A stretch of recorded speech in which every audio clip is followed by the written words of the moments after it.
Hi! On to another episode of the Prismatic Dragonfly Tavern. What are you giggling at? because I made a really weird sound to like clear my brain and my vocal cords, and Jillian said, that's going to be the moment that we went live. It wasn't, but the giggles from it. So Your brain seems it might as well still happen. cluttered, though. Say what? So your brain still seems cluttered. That is just neurodiversity, my friend. Well. It's always cluttered, despite whatever drugs I'm taking for it. Fair enough. But welcome to episode 2 of the Prismatic Dragonfly Tavern. Thank you for joining us again on our adventure. If you're somebody that's been sticking around since the beginning, thank you so much. If you're somebody that found us new, welcome. We have a whole bunch of videos up on our YouTube channel that would get you acquainted with our setting, and we're only 2 episodes into our current campaign, so now's the perfect time to jump in and catch up if you want to join along. So tonight, we're going to be able to jump in pretty quickly, because this is episode 2. We don't have a lot of introduction to do or anything else like that. So tonight, we're picking up exactly where we left off from episode 1. So our group of mismatched individuals had just come together unexpectedly in a city named Hayden for a massive festival called the Circuit of Heroes Festival that takes place once a year globally. And they were all in this town for a multitude of different reasons, and throughout the night, like most occupants of the town, sampled a strange drink that has been making the rounds around the world as well, called Glister Delight. And they ended up falling into a trance and then a deep sleep and had some really weird hallucinations. It seems like most people that drank this had strange hallucinations as well as passing out. Once they woke up, the town was in a bit of an uproar because of the mass drugging that had taken place. They managed to bump into each other, make sure that they were safe for the moment, ask some basic questions, and then they happened to stumble across a flyer that was marked urgent for a nearby farm that needed some help with a very high price if you were able to complete the quest and help this farmer out. So they decided to put the immediate weirdness of the previous night behind them, and they set out to help a farmer by the name of Talwyn with a bit of weather that has been brewing over his farm. It seems like he's had a storm brewing there for about 2 weeks. They managed to locate the farm and met Talwyn, and he told them that there is a cloud giant lurking in the hills by the name of Eggveer, and he had been paying him protection money for some time to make sure that the weather over his farm stayed favorable, and now for some reason the giant isn't accepting any amount of money and has put this storm over his farm as some sort of punishment. So our group accepted the quest, ventured into the hills, and after a little while of exploring, managed to find Eggveer. Suspiciously, though, this was not a cloud giant. It seemed more like a hill or maybe a rock giant, and he had a amazing array of magical defenses around his home, which also didn't match the description either.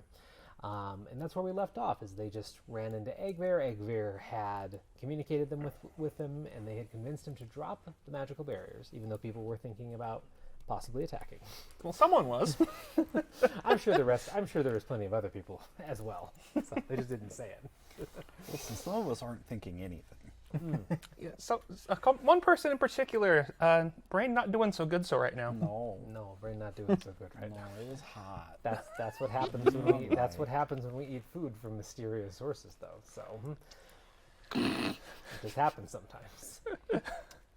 Listen, that was all very good food that I found lying on the table, and some of it on the ground. It was perfectly viable food sources. Yeah, it's from the food source. Fuck around and find out. It's perfectly good. Heard they're a great establishment. But anyway, our players get to pick up right where we left off. So you're standing on the perimeter of the kind of the forest clearing around this rather impressive hand-hewn log cabin that seems to have sprung up around this, like, what originally was like a series of 2 caves, and it is massive. Definitely has been built over the last couple years. You can see the logs are still pretty fresh on a couple of the different walls. And Eggveer just dropped all of the magical defenses, as far as you can tell, that are between you and his house, and he was gesturing for everybody to come over. and that's where we'll pick up for the night. So, I'm gonna start heading over that direction towards towards him in the cabin. could you make a perception check for me? Yeah.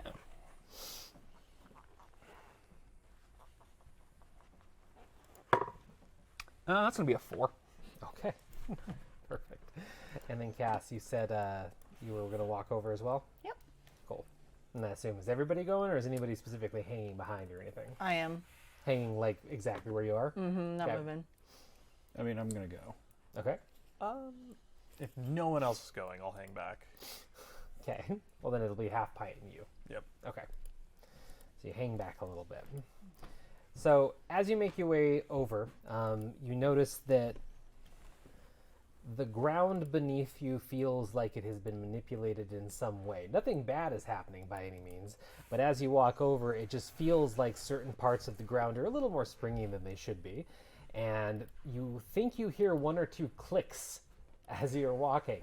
Nothing happens, but it does definitely see there is some kind of a mechanism here to prevent intruders. It is very advanced.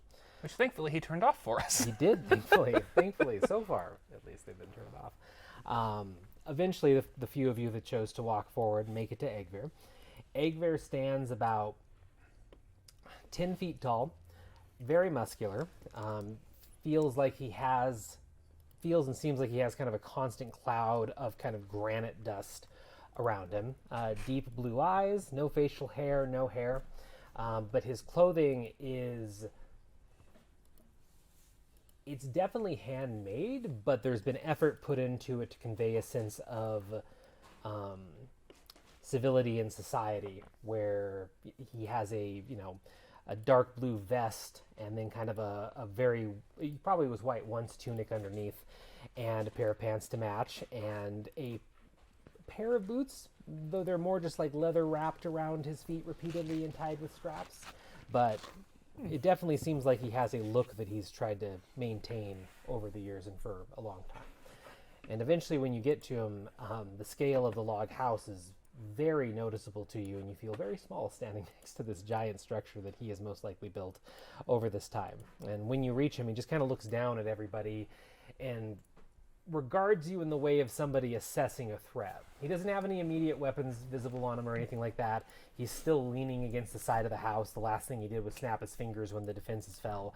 And he's just kind of looking at you, 1, seeing if anybody's a threat, 2, waiting to see what happens next. This is all quite impressive. How long have you been here?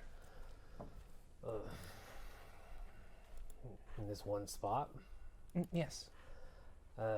15 years or something like that. It's been a while. Been a while. Well, you've spent a lot of this time making improvements. I can see that. Well, it started out as caves when I first came here, and then, that just didn't suit my studies and everything else that I was doing, so I had to build something. And it's fun when you can lose yourself into a task like that. So yeah, it builds and builds and builds over time as long as people leave me alone. I am sorry but to bother you. We will try to resolve this as soon as we can. What is it you are studying? Me, myself, you said Talwyn sent you, right? He said that there was someone up here creating a storm, but this does not match what he said. You're not the only ones that he's sent. You're the nicest so far. And he kind of pushes off the house and then points over to section pretty much opposite where you guys came into the clearing. And if you follow his finger and look, it's kind of hard to see, but you see a pile of ash and dust over at the perimeter. They weren't so nice and thought they could get past the defenses. I see why you have so many wards, yes. I mean, I didn't, make him run into them or anything like that, but yes, I have them all for a reason. The reason that I ask is Talwyn and I are not on good terms, and as much as I love to talk about my research and things that I do, it's hard to be trusting of anyone right now, though you all seem civilized, which I appreciate. Well, that's just because you haven't met our friend. I mean, he's very nice. What, the Very shady nice. gentleman over there? Yes, Rowan. Oh, She they- is fantastic. Oh, he was pointing. He was pointing at Gaspard when he said that. Sorry. Oh, He What was did pointing I over do? at the trees at Gaspard. He does seem to like gold. Well, I have that in droves, but that doesn't seem to be what Talwyn wants. What did he tell you? Let's start there. that you're a corrupt landowner who's extorting the farmers for money. All right. Didn't think he was going to go that route. I'm exploiting them for money? Yeah, and because you kept upping the fees for their land, and pretty much driving the farmers out of business, and I they were don't like, we can own their land, though. Why would I charge fees? It was something about keeping the weather nice. Yeah. Oh. Well, it doesn't matter if I mask it or hide it now then. I study weather manipulation and other sorts of arcane magic that typically would be in the realm of druids. I believe that arcane is at the core of all things, and even if it is considered holy or nature or any other thing out there, it's all really arcane when you get down to the root of it. And that's why I came here. This is a great area that's at the crux of multiple ley lines, and it works great for any of the research that I've done here or those that have come before me. I can affect the weather, and I am making it rain over Talwyn's farm right now because he's an ass. What happened exactly? Are you raising your hand like it's, yeah? Yeah. He'll This is kind of like also Rowan. How? But how? But how are you am I making? How are you making it rain? Yes. a series of constantly fed arcane runes. It's actually not that complicated. Can you? Can I see these runes? Possibly. Can I depending- lick these runes? I wouldn't recommend it due to the tremendous output of the ley line that's being channeled through them. Okay, very good. Some magic you can eat, some magic you can't. This is and you not have edible to. magic. That's very good, but I had to ask first. I understand. You don't want to accidentally eat inedible I mean, magic. let us not worry about whether or not the magic is edible right now. Well, I'm very concerned. What if I ate the magic and it was inedible? Maybe you should just not eat the magic until we are sure. No, but that's a very important diagnostic tool. You were saying. Let me gather my thoughts really quickly. While gathering thoughts, can you show me these runes that I will not put in my mouth? That is Depending a on how promise. this conversation goes, I might let you see some of my research, but you have to forgive me, I'm kind of guarded at the moment. Well, if money is not the reason for the storm, what did he do? Why did you make it? He is greedy, and he is hurting people. And the way that he's hurting people is rather clever. And drowning him out might be one of the most efficient ways of stopping what he's doing. Though I am sorry for causing anyone else any issues because of it.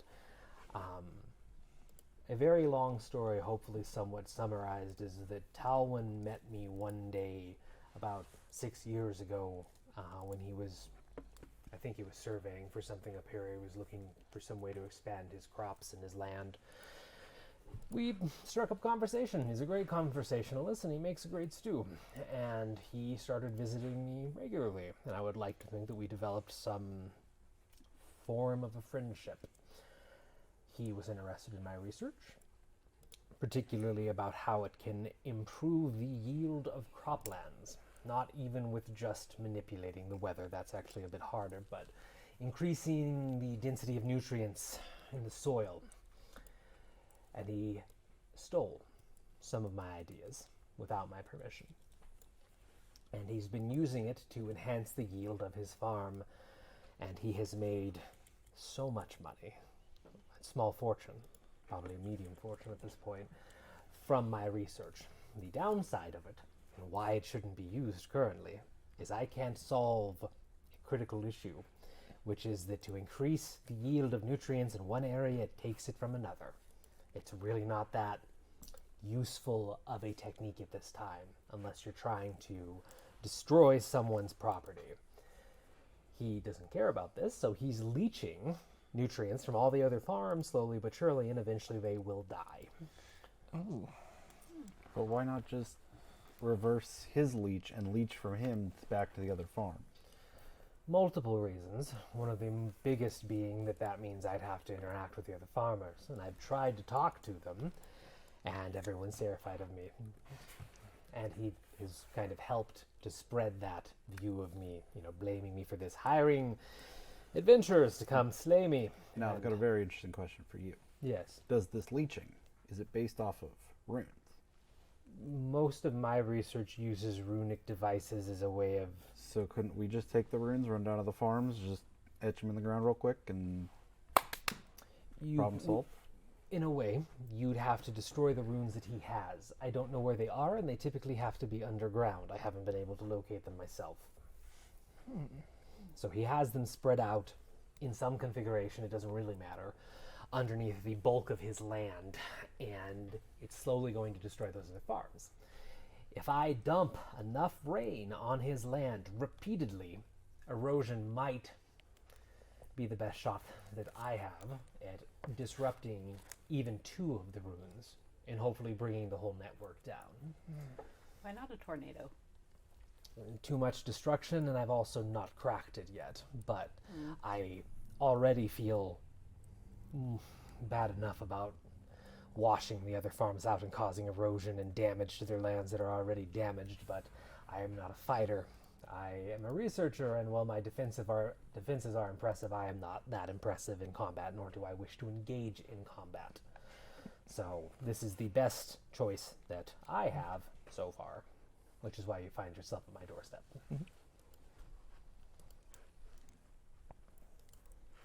So I'd be happy to pay you whatever Talwyn is offering, or whatever the going rate to almost be vaporized is these days. You can go on your way, and I will continue my attack, but at least your financial needs will be sated. That does not do anything to help the farmers. It does not, but short of a violent intervention, I'm not sure what else can help the farmers right now. What if we just went and dug up the ruins? No, I mean, it's not like anyone is working those fields right now, I suppose. He did just say he wanted the storm to stop. He didn't really say how. I have an idea. What we could do. What if you made the storm stop? We go back and we're like, Talwyn, we did it. Look, everything's great. Also, we need jobs. Let us work your land. And then we have an excuse to go dig up the ruins and destroy them. And then we help all the farmers and no one has to die. I mean, I would be fine to disable it for a brief period of time if you think he's going to let you work the fields. Maybe. Or just under cover of night, we plow around. I mean, what if we just burnt his farm down? It won't get the runes because they're beneath the ground. Well, right, but he would have to go live somewhere else. And then we could just dig them up. Not wrong, but you cannot control the fact the fire may jump and spread. Everything is also very wet right now. It would take some time for it to be able to catch flame. At least in his land and the surrounding areas in the zone. And if we only disable part of the system, he might then not realize what's gone on. And he's like, oh, my land's just doing fine. And then everyone else's land comes back. He's not a man, despite his heritage, he's not a man that seems to ever have any intimate knowledge of the arcane. I'm impressed that he was managed to copy my technique so well to begin with. And I don't know if it was him specifically laying the runes down. He is not a magic user, though, so you have that going for you. If I can offer a piece of advice, not that I'm not sure how you would use this. There's a few ways. He really loves his wine. We spent many a night with wonderful conversation here, drunk until we passed out. So perhaps you could use that to ply information from him on where he hid them, or manipulate him in some way, but that is a much longer game than many are probably willing to play. especially depending on what he's paying you. Sounds like you almost missed those times. I do. Research is my passion.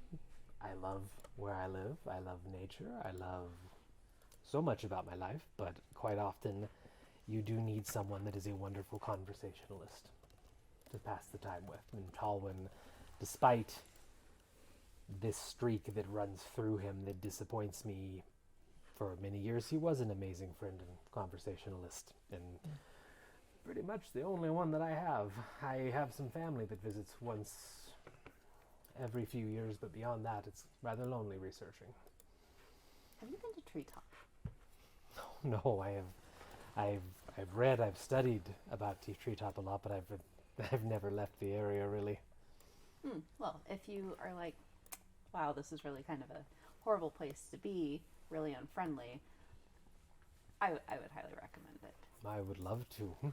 I don't know how they would react to seeing me, but it would be a destination if I knew I could go. I can make some introductions and like all that. But yeah, anyway, you seem cool. You're from Treetop? Yeah. What are you doing so far away?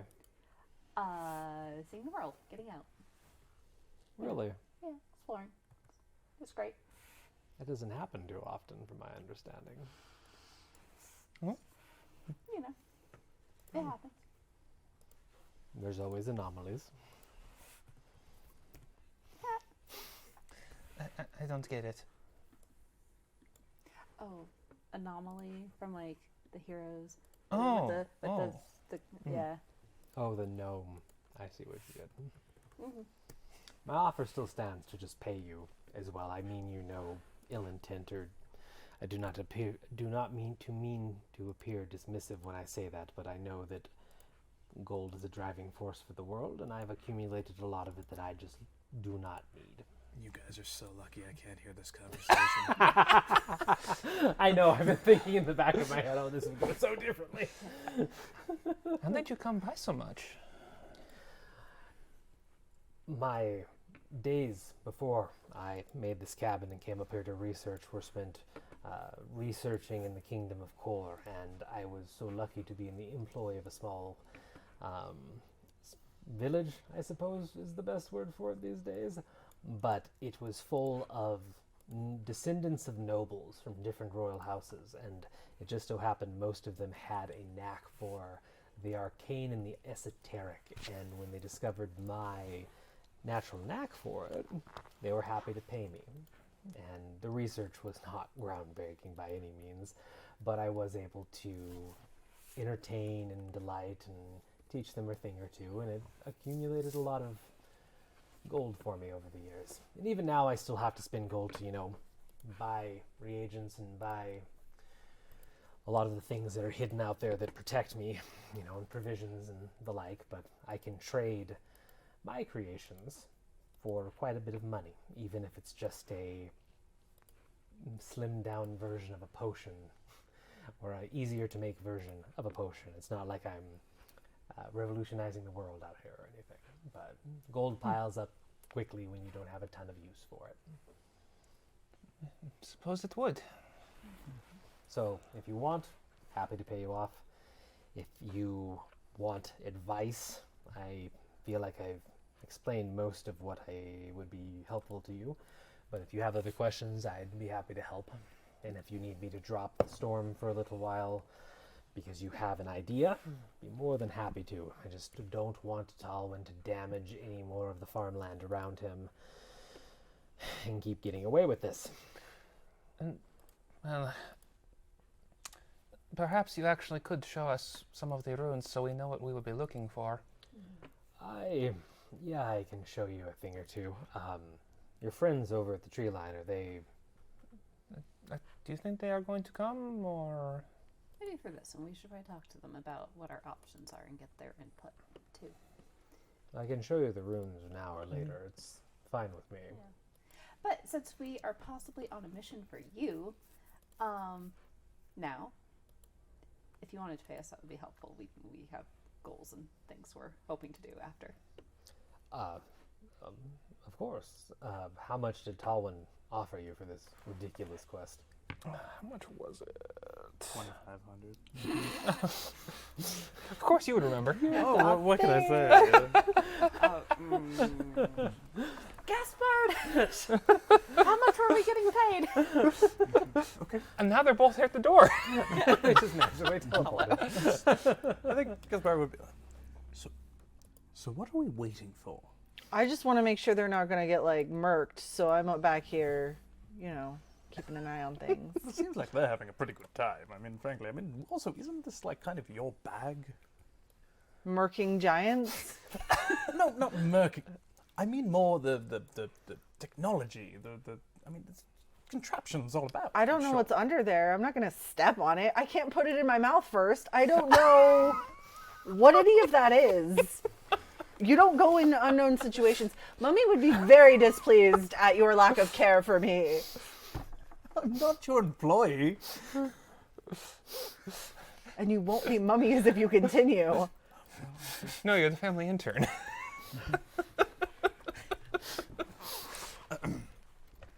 Frankly, I think that things are going rather well at this point. I mean, if he was trying to kill them, I doubt we're enough of a threat for him to delay. I guess I will go with you, but I'm keeping my gun out. I would expect nothing less. So we saunter over shortly after they call. You will answer the gold question before they show up. How much gold? You will. Oh, okay. Just in the order of events. So I can't lie. No. You were not there for it. You'll be there afterwards. So apparently 2,500. Cool. Seems about right from what I remember when I've seen postings for odd tasks. And he just kind of looks up and notices the other individuals coming over and just kind of waits for both of you to join. And like as you're about 50 feet away or so, he looks down to those that were there first, and he kind of casually reaches over to the wall where he was leaning and really wraps a giant hand around one of the logs as if stabilizing it. And you can kind of see him brace himself, and then he grabs the other log beneath it and just pulls it out from the side of the house. And it seems hinged in the middle with an invisible hinge. And looking inside, it only goes in about 2.5 feet or so, and there's some kind of a wall, but you see sparkling runes on the side of the house that very esoteric, don't really match anything that anybody would recognize immediately, and they're just kind of pulsating and sparkling with a silver and black energy. And as Gaspard and Half Pint walk up, they'll see that with everybody else. And he just kind of like gestures at it to the whole group. Oh my. These are typically what mine look like, and it's my research, so I assume that if you find them, they'll look like this. Shape doesn't matter for what you're doing. It's just something about the size of a human palm with that coloration and that movement. My. What are we talking about? What was... Why is the giant still alive? I thought Because we were going to I die just, right there. all I need is that letter signed. I need that signed letter. The giant is not the problem here. We think Talwyn is stealing things from the other farms nearby. That is why there is a storm. Okay, but I was promised that I would get the signed adventurer's letter so I could prove to Mummy that I am a capable adult. So it sounds like Talwyn is projecting his own greed onto this lovely person. So actually, we're gonna do a quest. Does it get me? Well, Does it get me the signed parchment? Talwyn did say he wanted the storm to stop. Yeah. Correct. So Maybe you could get him to sign it when the storm stops? Oh, are we talking about lying? That's not a. It's not a lie. This is a ruse. It is not lying to say the storm has stopped when the storm has stopped. No, I mean, we're telling the truth as far as his perspective allows him to believe. I mean, that's frankly... Gaspard, you told me about this. This is just a you called it a ruse. A ruse, yes. Generally, I would say smaller stakes. I mean, this is a little bit more our lives are on the line, but... what are they? Like, what's Talwyn gonna do? Hit us with a pitchfork. He's a retired soldier, but I still doubt he'd resort to violence. Do you think if I point this gun at him, he will tell us where the runes are That might and sign the paper? That might make it hard to get the signature, and I think he Let's will get the probably signature tell somebody first. later. And then I point the gun at him. He is part of this community. I think he will say something if you point a gun at him. Yes, he's sort of a Mummy don't renowned care. member. I don't particularly care either. If he revokes your signature, you're going to look a little foolish to Mummy and Daddy. Not if I take the runes. And, I mean... To what study if he them, just- I'm not going to like plan them. Oh, yeah, no, that's fine. Do that with the runes. I'm just more... Like, if you're pointing your gun at the farmer, His options are lose a foot or tell me where the runes are. okay, so we would be doing bodily harm? Oh, Damage? yes, absolutely. Why wouldn't we just murder him? We shouldn't just straight up murder people. Mummy says sometimes you have to straight up murder people. Very quick. Sometimes, but if we can avoid it. Agvir, what was your proposition for us? I'm sure we came to some amicable agreement. I was going to just give you the amount of gold that Talwyn said he was going to give you to compensate for your time and send you on your way. But your compatriots seem like they want to stop his wrongdoings. So in addition to the gold, which I'm happy to provide, I was educating them on what my researched runes look like, which he's using to dilute the nearby farmland of nutrients. And if you can find these in his property, they are probably deeply underground, or at least 6 feet. You for hear his that? area. Deeply underground. How are we going to find them unless I shoot his foot off? No. So what you're saying is that there's an opportunity to be paid twice. You do. And I assume that Talwyn's plot is illegal.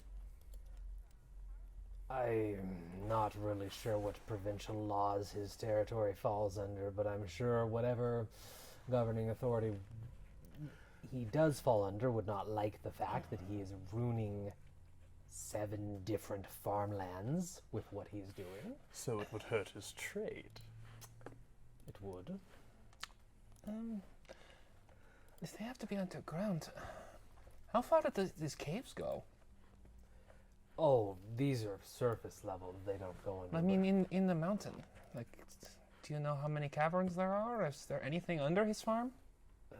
The mountain has multiple caverns, nothing that I've really explored that deeply that goes anywhere. I don't know about his farm. I've only visited it once or twice under the cover of dark when we were friends, and given his farmland and what he's trying to do and the fact that it's more of a valley floor, they need to be at least 5 to 6 feet under, if not deeper, for more maximum spread and draw of the nutrients.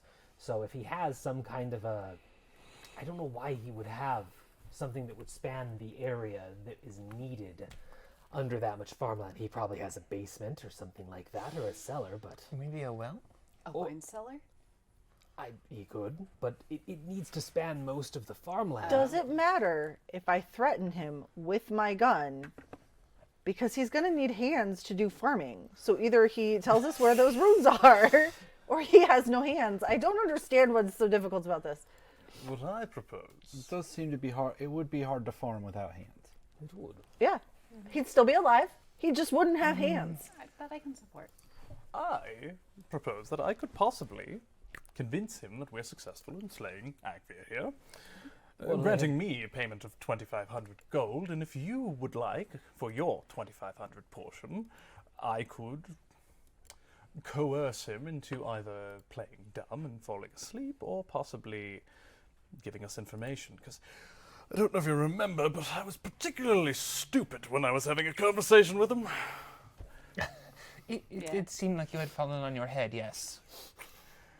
Old trick of the trade. Yeah, so we get the storm to stop, and we're like, bam, we did it. We're fantastic. Pay us, and then we're like, but also But we more hear- importantly, sign the paper. yes, sign the paper. And then we have a big party where we try and find out about the ruins and half pint can, Blow some hands off. if needed. While you're all having this discussion, I'm taking a closer look at the runes. I'm just trying to get the sense if there's anything about them that like I could sense from a distance or without having to actually physically see them. Yeah, you're pretty close to them in general. You can't reach up and touch them due to the height of the log that he has pulled out right now, but you can get a good look at them. Do just a general Arcana check. Yeah. 20. 20.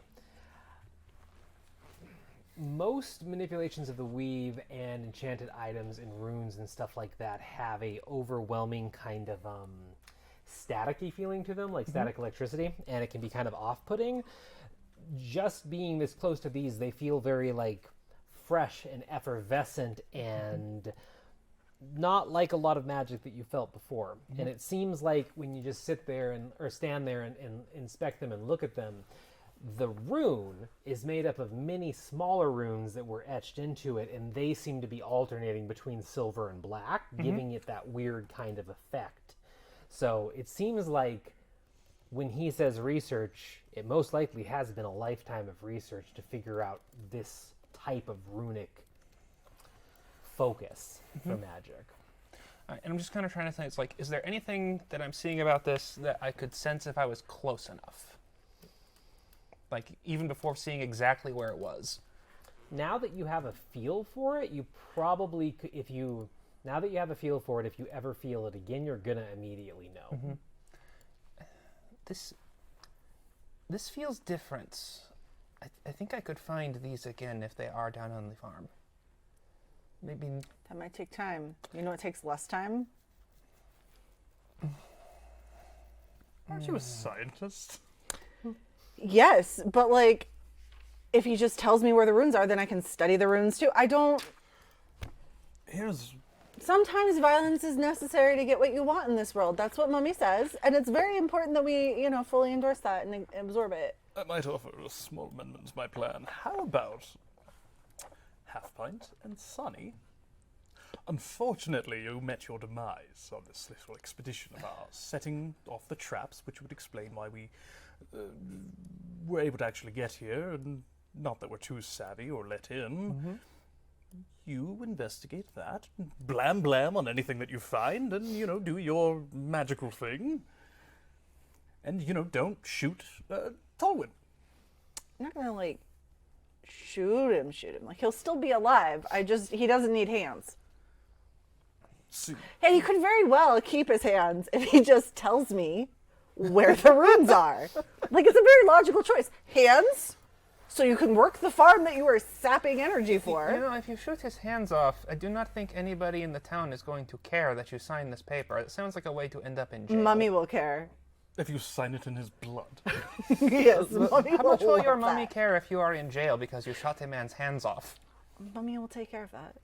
I mean, what he's doing is unethical, so I think we could claim the moral high ground. I mean, it is unethical, but is it something that the people in charge of the village are going to care about if we shoot his hands off? Well, if we tell them first that I'm going to shoot his hands off, will you feel better about it? I mean, if he's deteriorating the crop yield of 7 other farms, I doubt he can make that up. So actually, he's creating a crop shortage, which is going to lead to starvation, and it's just it's a really bad situation. Which is much more food wasted than if he doesn't have hands to tend his farm. This is why we are going to find them.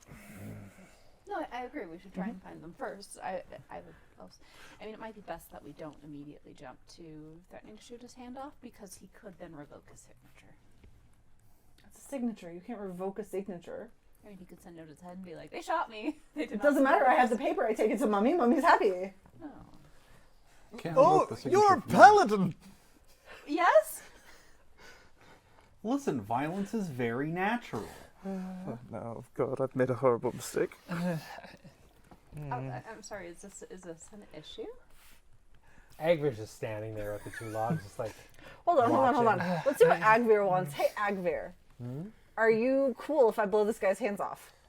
Does he need hands? I mean, it's his choice, really, right? Like, I'm telling him to show me where these things are, or you don't get hands. Maybe we could start with a finger. Yeah. I think the statistics are a little more complicated than just shooting his hands off, because he is a soldier.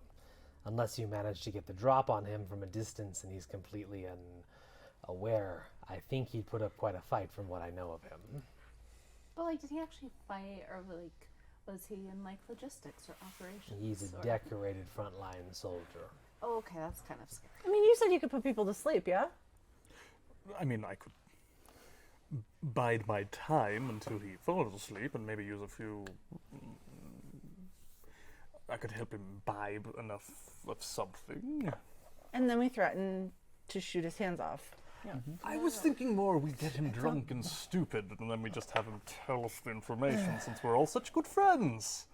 Or he passes out. That gives us time to go search, try and find these, and then if we can't find them, then you could He threaten to will shoot him. wake up with no hands. I was telling your compatriots that he is quite fond of wine, and you would be able to most likely get some information from him that way if you chose to. Also, I feel kind of bad. Me and him probably would have gotten along otherwise, but He was an amazing conversationalist and is quite an interesting being when not doing this sort of behavior. If he has no hands, he can't make more runes. Technically, you can make runes with any appendage. If he has no appendages, he can't make any more runes. At that point, you might just want to kill him. Like, that sounds like a horrible existence I mean, and for a farmer. technically, I'll build him some. Well, no, he can't have appendages. I'll build him a weird wheelchair. It'll be fine. technically, if he has a stub of any arm or leg, he can also draw runes. Or you can I've seen some gnomes that can do it with their nose too. Just need a nose. Nobody needs a nose.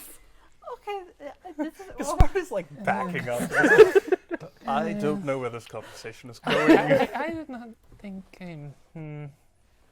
Just taking a step back Look. with Look, Sonny Sonny. and Gaspar looking at each other like, didn't expect us to be like on the same page. Like, Sonny, here's the thing. Sometimes bad people have bad things happen to them, like not having a nose.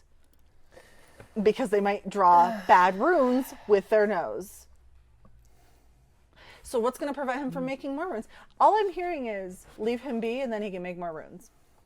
The runes that he took from me, he took runes that I had placed on material that could be moved. It was one of my research projects. Certain imbued stone can hold a rune and be transported. He doesn't know how to make them. He stole them. See, so I don't need to take all his appendages, just his hands. I was going to jump in. we could also we could also prove that he used this. Therefore, I get to keep my 2,500 gold. So at what point He were you can't do keeping anything. all the single 2,500 gold? I'm There's finding you a two non-violent 2,500 solution to a goals. job that, if I remember correctly, I found first. So if you get money from Agvir, I might just get a little bit of a finder's fee. Yeah, we'll talk about that. But I like this plan because if we find the runes and prove that he was doing this horrible, evil thing, Then we take his hands. maybe we take one. Thieves hand. don't get to keep their hands. Maybe we. I don't think he stole them. This Did does he seem steal like them? theft.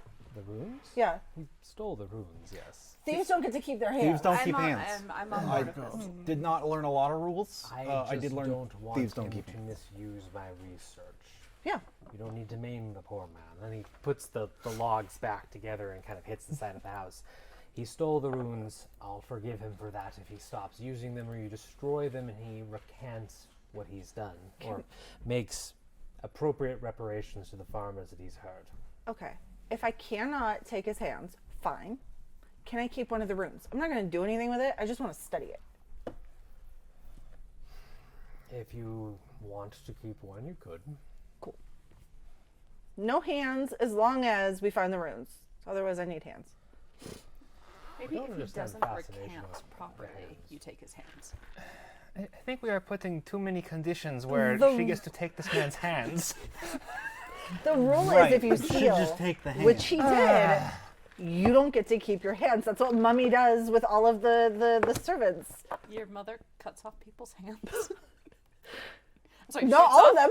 She only had to do it once because then Who could possibly be foolish enough to steal from your mother? I would never consider such a thing. Is this some sort of local law in the land? I don't know if it's a law, but Mummy does what Mummy wants. So Not in treetop. We don't take people's hands in treetop. It's not one that I've heard of myself, but there's many different cultures and laws. I think many of us are visiting from elsewhere. Well, you know what to look for. I can deactivate the storm if you truly think you have a chance of stopping him. I think I could find where they are hidden now. There is an aura these have. I can feel it from a decent distance. It has a very specific resonance.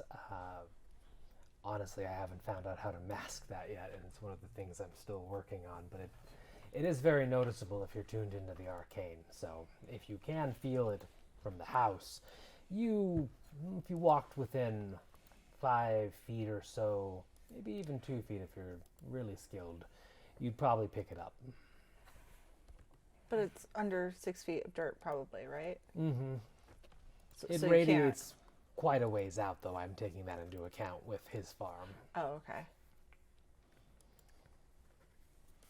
I think we have a good most of a plan. We can work out the details on the hike back. He kind of just chuckles softly to himself and reaches inside his vest and pulls out a bag, and he counts some money out into his hands, and he just holds out 2,500 gold pieces. It's mostly in platinum to make it easier, but he holds it out to Cass. Thank you. Do you have parchment and pen? I have plenty of that. Okay, I'm going to write you a letter of introduction, so if you want to go to Treetop and meet the lovely clan of the Zyphoid, they're, like, great people, and then you could, like, hang out with them and learn even more about arcane magic, and, like, it would be a great trip to get away from this. You can authorize such a thing, where they would take your word on it and let someone like me near? Maybe? I don't know. We could find out. I know some people.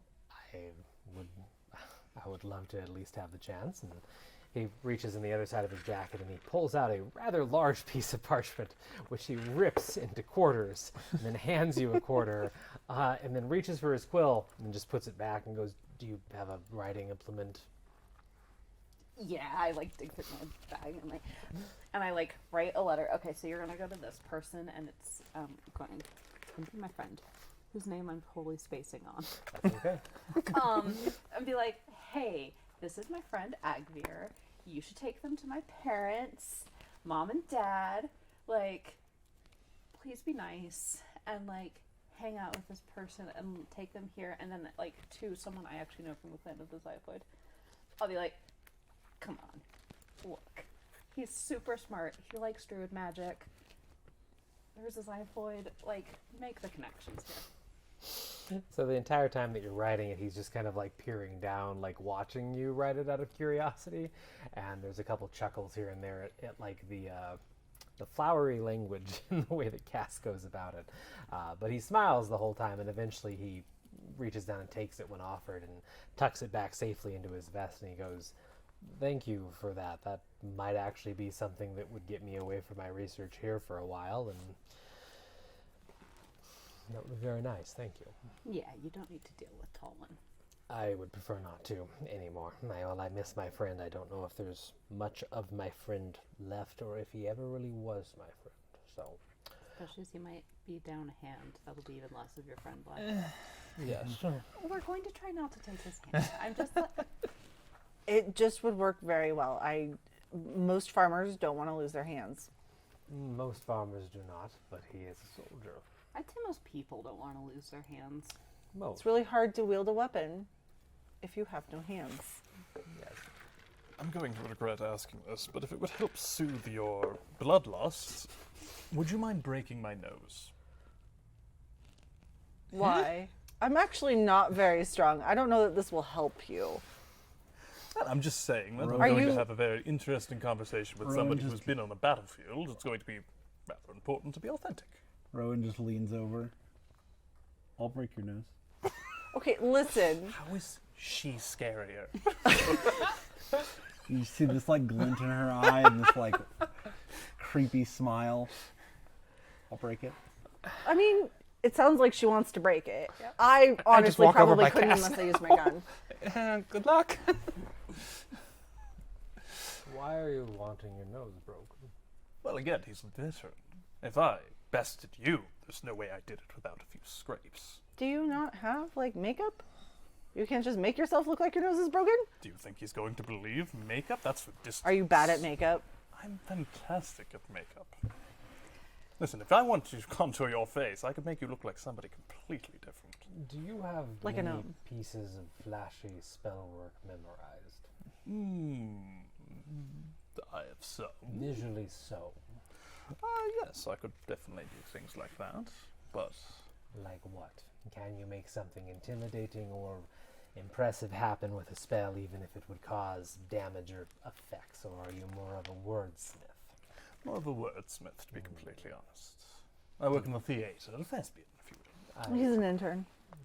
Gaspard, come here. I walk over. You've made it. You're making a genuine request here. A genuine yes, for what? I'm using a medicine check to as cleanly and smoothly as possible. I would like to break Gaspard's nose. Make a medicine check. Are you good at medicine, or is this gonna like No, be I even am. worse? Okay. That's a 19. 19. Okay, yeah. Right as you're in the middle of trying to clarify what Cass is asking, she spends a moment where her eyes just really narrow in, and like she clinically Sherlock calculates, and just pops you in the nose with one outstretched knuckle from a fist, and cracks it cleanly, and a spew of blood shoots out of your nostrils. Gaspard blacks out for a second, and collapses on the ground. I told you we should not. Hands. Agvir is just staring down at it. So instead, we're hurting our party members when I could have hurt the man who shouldn't have hands anyway. Oh yeah, that's gonna be a real good performance. Are you all right? Are you pooping? Yeah, no, I'm I think this will be good. I mean, it can happen with sudden shocks. Makes sense. I've not soiled myself. No. I mean, your shirt's a little soiled, but you know. I suppose you look like you were in a bit of a fight. I mean, if I punched you, I might take your head off, not break your nose, but... But, I mean, just as easily you could have thrown me into a tree. I mean, like, I mean, I could the throw you point into is to not have mass questions. I mean, we've lost 2 of our own on this, right? I mean... I wish you luck with your performance. The storm will be deactivated by the time you make it back to even a visual range of his property, so it will begin to clear within a few minutes and be clear by the time you're back, and I'll leave it that way for a day or two. Is if not there otherwise. anything that he like closely associates with you? Like your shoes or your shirts or anything? Honestly, the closest thing he'd associate with me is the wine that I have. Could I take a bottle of your wine to him to prove that we bested you? I'd be happy to give you one. It's about 3 times the size of you, though, because I keep it in kegs. But you could take a tankard, you could spill it on something. If you have another container, I could fill it for you. It's just got a very distinct fruity scent to it that he seemed to like. Rowan, did we Back take up a bottle? vest? A back of the vest? Yes. I mean, I have many pieces Just of pull one clothing, out of my yes. burlap sack. So, like, what could you like prick your finger and bleed on a piece of your clothing, much like Gaspard's performance, and we can be like, look, we did in fact slay the giant. I believe we could do some sort of ruse if you don't mind carrying one of my vests back, yeah. Well, I mean, we should probably come back to let you know, like, we did find the ruin and whatnot. Or Talwyn kills all of us, and you're only down a vest. Well, hopefully that's not the case. That'd be a waste of life. I can get you a vest, for sure. I don't know if we need actual blood on it, but if that would help the ruse, I'd be You more could just than make Gaspard bleed Oh, on yeah. it. Gaspard, bleed on this. Bleed on this, happy. please. I believe the amount of blood that he'd need to leave to make it believable for someone of my size might kill the poor thing. I also have to walk back down. That, too. What if I baby Bjorn you? I could put you on my back.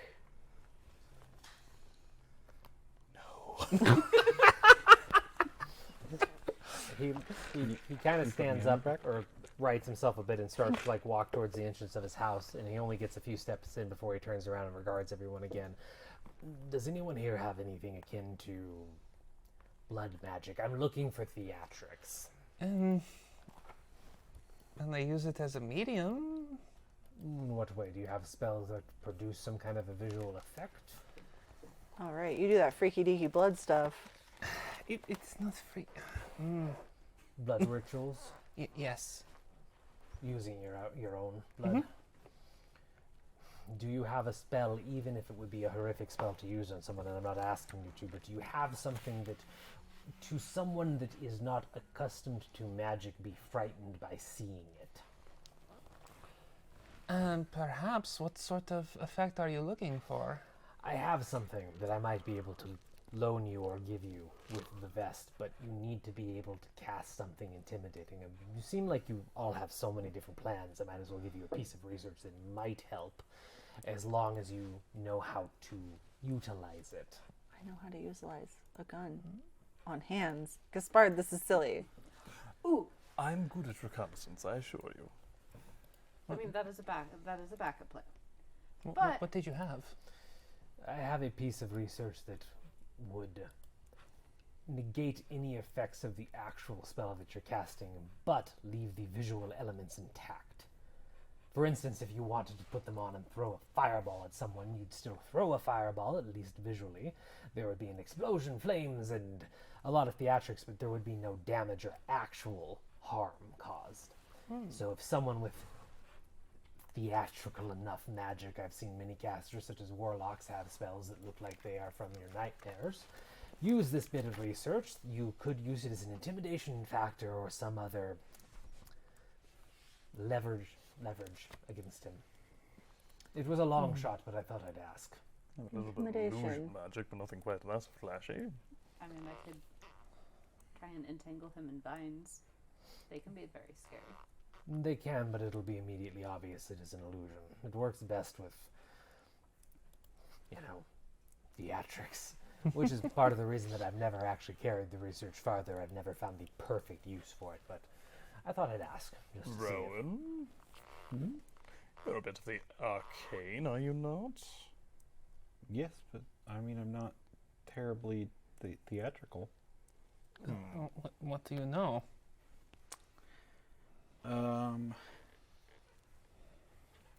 Well, then I go ahead and cast Create Bonfire on the ceiling.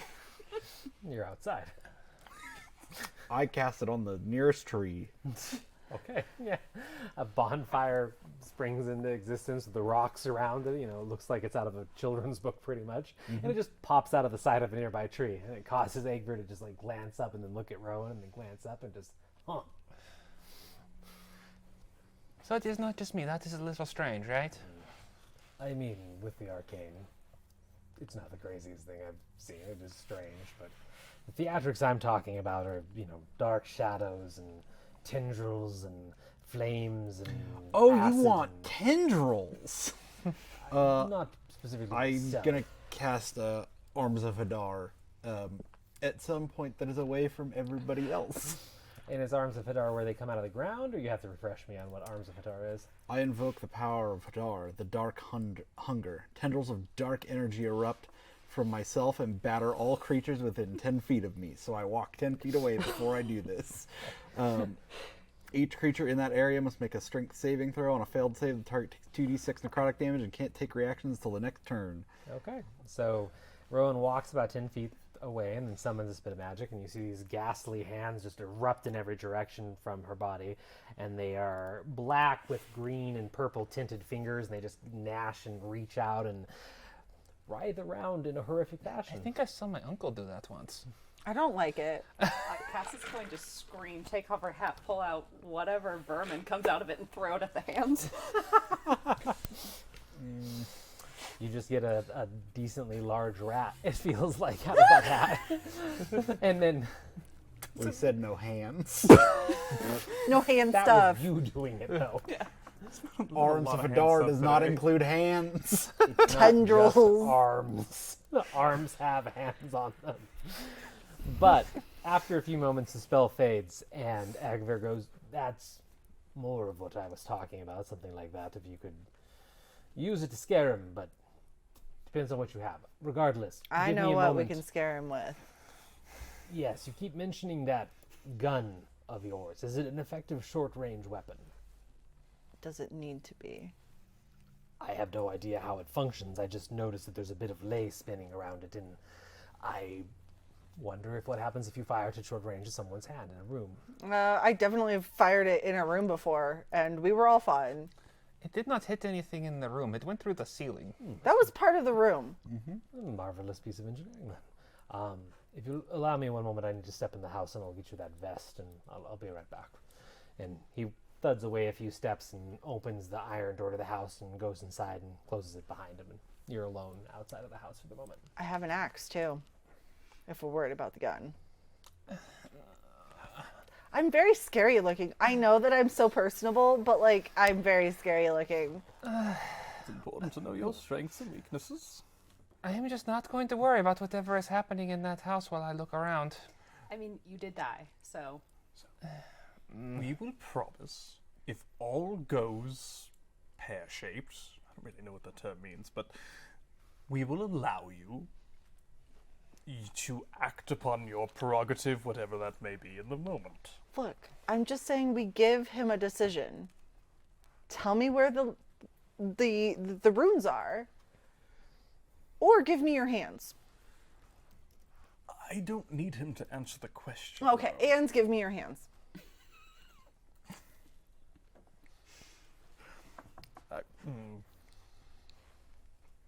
Okay, so we should probably decide. Did people actually die, or are we all going in together?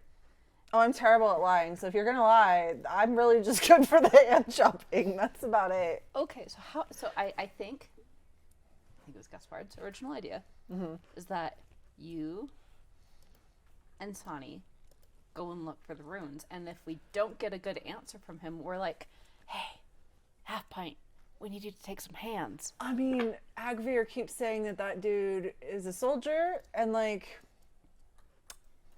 I just don't feel like the three of you can take a soldier. No, I'm you'll be strong, and I around. can work. We're not keeping you on the mountain. She eats rotten food. It was not rotten. It was good. It was brain fiery. Very useful in a pinch. I'm just saying. Did you not see all the tentacles? Okay. It was an impressive number of tentacles. It's, you know, I'm glad with that the you're girth. all bonding over tentacles and blood, and that's great. But, like, I think that the core of the issue here is that the three of them, without you and I, is probably not the best idea, Sonny. Listen, and as I say this, like blood is spewing out of my eyes, broke my nose. I can hold my own. I probably should have waited until after we cemented the plan. I told you didn't want us to break your nose. Tentacle bondage is an important part of making friends. No, it's not, Rowan. I told you. Please don't bond with me over tentacles ever. And as you say that, the door creaks back open, and Egbert steps out and shuts the door behind him, and he's tried to fold up a old kind of brown and gray vest that seems like the threads are coming apart from it, and he's packed it into, you know, a nice little package as close as he can, and he brings it over and hands it to Cass. Thank you. Gaspard, bleed on this. Yeah, I'm gonna take my knife and like, I think I have a dagger. I'm gonna try. I at least have a little like knife, and I'm gonna dagger, like yes. stab it in a few places. I swer I'll repair this beforehand. I was on its way out anyway, it's fine. All right, Gaspard, get over here. And I just start mopping up the blood on it. So, there'd be some blood. Yep, there would be some. Yep. And then I can cast a smell of like death upon this, so it really seems like he won't want to look at it too much because it's gonna really stink. Yes, and of course we promise that after enough time has passed, you can inspect the body on the mountain. We can't take Agvir down by ourselves. Yeah. Yes, this was good. Well, I deactivated the runes while I was inside as well, so if you get going, it should be nice and sunny on his farms by the time you get back. That is good. Is there anything else I can do for you? You've been a doll, so thank you. A child's toy? No. I don't understand it either. It's fine. She says a lot of stuff that makes no sense. Just asking. This is very true. Well, I wish you luck, and I'll keep it down for at least 2 days, and I'll do some reconnaissance of my own before I reactivate it, unless I don't hear from you. So, good luck dealing with Talwyn. Try not to blow his hands off. Does he need the hands? Try not to blow his hands off. But just save the farmers, please, if you do anything. And he's going to turn around, head back into his house. I've been told to save the farmers and that the hands are lower priority than saving the farmers. Yeah. So if you had, like, a payment dispute with one of your experiments or something, and they demanded more money, how My would you solve? experiments? I don't experiment on people. No, but you use people to get your... Run a contraption, yes, like the flying machine. Mhm. If they demanded more money, but you didn't want to pay it, your I'd solution go find someone would else. be... Okay. This is not the same situation. No, I'm just making sure. I just want to know who I'm dealing with. Or offer them more money. I mean, the hands thing is a bit of a surprise, but Halfpint is a good person usually. It's just, look, the logical progression is I need to scare him, but I myself am not very strong, right? What do I have? What do I have, Gaspard? I don't know. I'm I take the terrified gun of out. I have the gun, Gaspard. I have the gun. Does this gun scare you, Gaspard? you. Yes. I guarantee you it scares the farmer more. I pull up my battle axe. Which scares you more? You're smiling. Rowan just like pops up in the middle of them, just like right over their, behind them, over their shoulders, and just like grins. And then Gaspar just looks at Sonny and like... I do not understand them. You spoke in tongues earlier, and I had no fear of you whatsoever. I feel like we bonded over non-tentacle things. Like you should... Why are we bonding over tentacle I things? said non-tentacle things. We had lovely divine The conversations. fact that we have to differentiate between tentacle things and non-tentacle things for bonding is upsetting. You would be surprised how many things fall into the latter category. You just hear from over your two shoulders. I don't understand the problem with tentacles. There's no problem. It's just not something to bond over. That's weird. We're not near an ocean, so it's It is not time to argue over tentacles.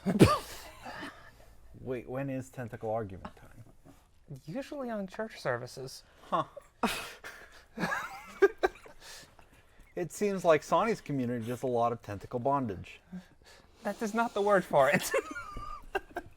That is absolutely not the word for it. 2,500 gold. 2,500 gold. well. This will be a great walk back. Just arguing the whole way down. So if I just took a finger. Look, I'm telling you, a finger's enough. He's not going to want to lose another one.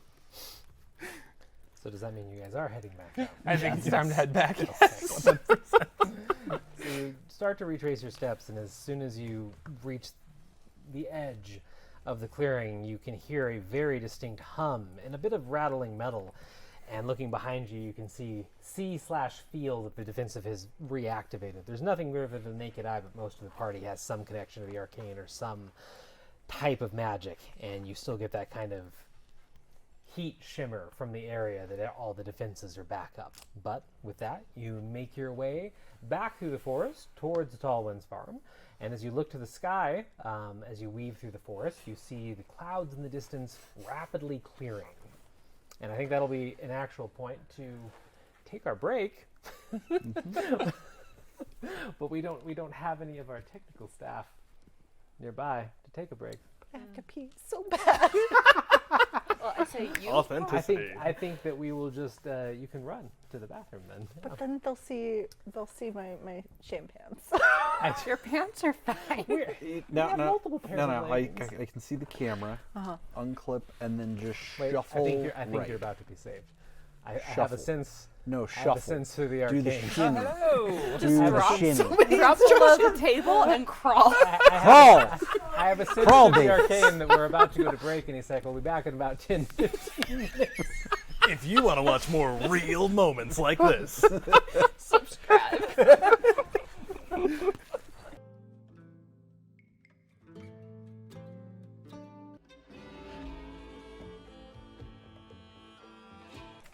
Welcome back. We're going to go ahead and dive right back in because we only have a little bit of time left tonight. So everybody headed out through the forest and started retracing your steps back to Talwyn's farm, which has been an easy process for you. And as you've been traveling along, the skies continue to clear, and by the time you reach the top of the hill above his farm, it's bright, sunny skies. So looking down on the farm, you can now see it and the surrounding farmland clearer than you have to this point. And everything, in short, is a muddy mess. And many of the fields that have grains and fruits and other items growing in them, most of them seem wilted. Many are just toppled over at this point from erosion. There's a lot of farm hands out and about on all the different fields now, and it looks like they're trying to clear the water as much as possible or rewrite lots of the crops. You even see a couple bursts of fire from here and there from probably magic users, possibly trying to get rid of some of the water. But it seems like a very active day down in the farmland. But you can descend the hill easily, even though it's still kind of muddy and slippery now that it's not actively raining. It's going to be a much safer trip back down than it was up. And about an hour and a half later, you make it down.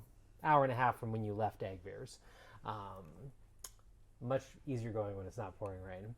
And you find yourself walking onto Talwyn's farm, which is a buzz of activity, just like all the other farms. So you're at the edge of it right now, and it's up to you. Well, I can turn invisible. So it's like, I'm going to have a look around. Are you all going to be okay? Start like ripping open my shirt a little bit, like scuffing it up, getting dirt all over me. I'm gonna be fine. I pull out my knife. Do you need further assistance? No! Okay. No, I'm good. This I can do. I'm just gonna put the gun in my hands. I'm walking onto the property like this. You're dead? So... I'm not dead. Vantage point, right, like we... Everybody's seen me. There's people everywhere. I have red hair and I'm like 7 feet tall. She makes a point. Alright. So, unfortunately, Sani was lost in this. We're lying. I'll just be quiet. There we 'cause go. I don't lie. All right. So And I just like touch one of the amulets on my neck and just fade out of sight. Yep. So you fade out of sight. You do notice that you are leaving noticeable footprints because of the terrain, but you're probably not going to be noticed. There are dozens of people. There's running dozens around. of people and it's muddy, but you do notice that you do leave footprints. But you fade away, and the rest of you are standing kind of at the edge of the property as people swarm around on the interior. Are you going to head in, or what are you going to do? Yeah. Yeah. Head in? Okay. So most of the party walks through and down the path that will take you back to Talwyn's house, unless there's another location that you're going to. Sani, what are you going to be doing once you're invisible? Just start trying to get a feel for like how big this place is, since we didn't actually get a great look at it during the storm. Start looking for any places that would be obvious, like maybe there's something underground there, like wells or any structures that kind of dig down into the earth, like storm cellars. Yeah. You're going to... So having just gone down the hill in perfect weather, and it being like the middle of the day, you would see that his property, Talwyn's farm, is probably in the range of 55 to 60 acres, so it's the biggest one. The fields vary quite a lot, but it feels like right around the house, there's a bulk of these, what should be tall green stalks with flowering orange berries, with many of them having fallen over. The other farms in the distance seem to be the biggest, like, would be a half size of his, and the others are usually a quarter size of his. So you were probably thinking about this on the way down, kind of scoping it out. There are wells scattered, every so often. It looks like there is some kind of an irrigation system that's been completely wiped, rendered useless at this point, with troughs and ditches and stuff. Not troughs, ditches dug between the fields. But you don't see anything beyond just a couple wells. All right. My plan is to get to one of those wells and drop my familiar down it. Okay. Yeah, easy enough. So yeah, you make a beeline for the closest well, which is kind of in the middle of one of those flooded over orangeberry fields. So easy going for you as you make your way out there, and you just pass a lot of farmhands on the way that are just bitching about how much water there is and if they don't know if they can really save a lot of this crop. The rest of you will reach the house much faster, and you haven't seen Talwyn yet, but the front doors of the house are open, and it's a buzz of activity, like not negative or anything like that. People are just working, they're working hard, and they're not really paying anybody any mind. End scene. Talwyn, you son of a bitch, you lied to us. Just, who are you saying this to? The air. The air. Okay. So, Yeah! That lying son of a gun. it's kind of like you just, dropped a fireball. A whole bunch of the farmhands nearby just like kind of jerk and like look in your near direction, and it goes like dead quiet in the small radius around you, and they just like pause and then just kind of go away and go back to their work. But Gaspard. Oh, sorry, I didn't mean to. no, go ahead. Gaspard, what are we saying he lied to us about? The magical traps, they weren't supposed to be there. Oh, right, yeah, okay, sorry, gotcha. Wait, do we need Talwyn to send that paper?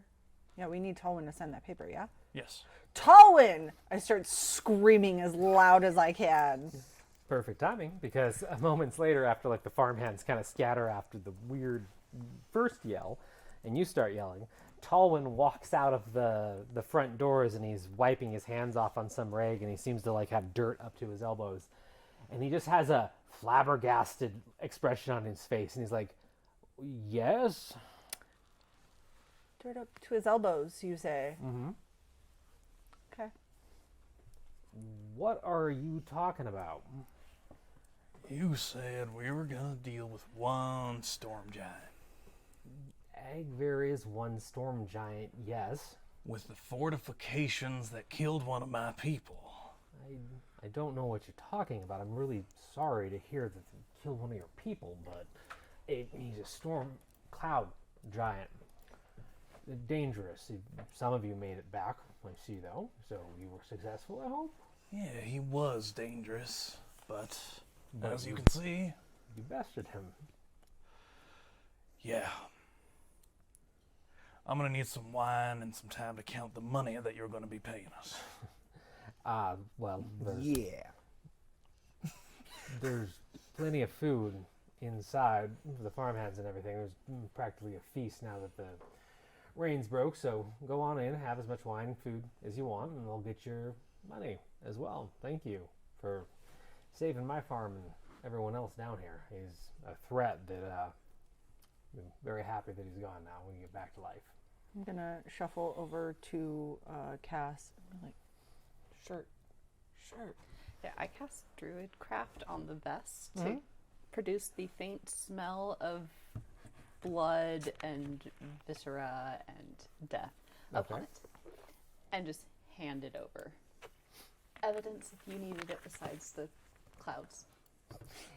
His face drains ever so slightly of color as you give the vest, and he reaches out like as if he's being like forced to by an invisible like spell, and he grabs it and he pulls it close and he just looks down at it and turns it over, and I didn't need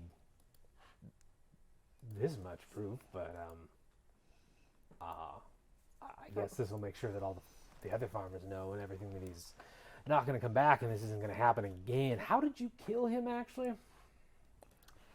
Payment first. Just Yeah, with him. standing there with the gun, like, And I pull out my axe. He's truly awesome. Fearsome adventures. He just kind of tucks it under his arm. Well, come inside and I'll get you the gold. And there's plenty of food, like I said. So, yeah, come on. And he turns around and walks inside. And inside, there's about 7 or 8 people milling around, eating, doing different tasks and stuff. And he just kind of shoulders his way past them into what must be his office or bedroom, maybe, kind of off the main living room. And he comes back out a few moments later with a bag of coin and doesn't have the vest with him anymore. And he makes his way to Gaspard and just holds it out for him. Here's everything I promised. And I believe you had Yes, thank you. And he takes it and kind of looks it over, and I need my seal 1 moment. He walks back for a second, so you can hear him wrestling around in his room. But I'm gonna go into his room, like kind of like, assertively in a way that he sees me going. I'm not sneaking. Well, when you step in the doorway, his back's turned to you, but he's like hunched over a desk and he's rifling through something. And like when you make that sound, he like looks over his shoulder. Yes. I just think, a little bit of celebration is in order. Me and my comrades would like to have a little bit of a, let's call this a closing conversation, debrief. I mean, that makes sense. Let me stamp this for you, and we can do that. I'll bring out some more alcohol. Just go make yourself at home and relax and tell me all about this epic fight you have. I sit down in a chair in his office. Yeah, no, we'll drink. Kind of looks exasperated and shakes his head and goes back and pulls out a little iron stamp, and he passes his hand over it, and you watch as the dark gray material turns bright orange, and then he stamps it into the leather with a bit of a hiss, and there's kind of a magical shimmer over the parchment, well, not parchment, but the leather, and he picks it up and shakes it off and rolls it up, and then he walks, goes to leave the room and stops next to the chair you're sitting in, and he's like, you coming? What's wrong with here?